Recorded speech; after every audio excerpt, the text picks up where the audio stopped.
हदगाव तालुक्यातील तामसा पोलिसांनी अवैध गुटखा वाहतूक करणाऱ्याविरुद्ध धाडसी कारवाई करत कोपरा शिवारात छापा टाकून गुटख्याचा साठा आणि एक स्कॉर्पिओ वाहन जप्त केल्याची घटना घडली आहे। सायंकाळी 5 वाजता ही घटना घडली आणि या कारवाईमुळे अवैध गुटखा विक्रेत्यांमध्ये आता खळबळ उडाली आहे। अवैधरित्या गुटखा वाहतूक होत असल्याची गोपनीय माहिती पोलिसांना मिळाली होती। त्यानुसार तामसा पोलिसांना गुप्त माहिती मिळताच कोपरा शिवारात युनुस सादिक शेख यांच्या आखड्यावर ठेवलेला गुटखा मुसाफिर पान मसाला स्कॉर्पिओ मध्ये नेत असताना तामसा पोलिसांची गाडी पाहून तो पसार झाला। कोपरा शिवारात संशयित वाहनाची तपासणी केली असता त्यामध्ये मोठ्या प्रमाणात गुटखा आढळून आला।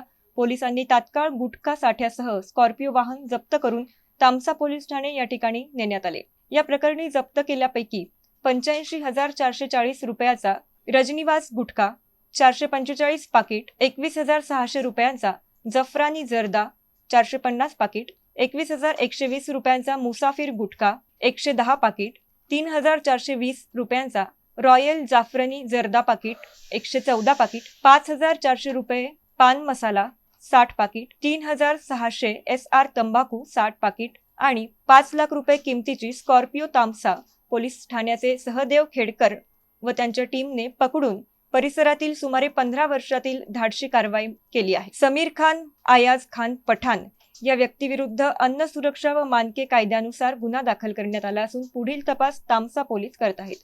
तामसा पोलिसांच्या कारवाईचे नागरिकांकडून स्वागत करण्यात येत आहे। या कारवाईत सह पोलीस निरीक्षक बालाजी नरवटे, अशोक सिंगनवाड, श्याम नागरगोजे, चालक कदम यांनी ही कामगिरी केली। या कारवाईमुळे अवैध गुटखा विक्रेत्यांचे धाबे दणाणले असून तामसा परिसरातला गुटखा कायमचाच बंद करण्यात यावा अशी मागणी समोर येत आहे। Balasaheb Khanjode, MCN news, Hadgaon.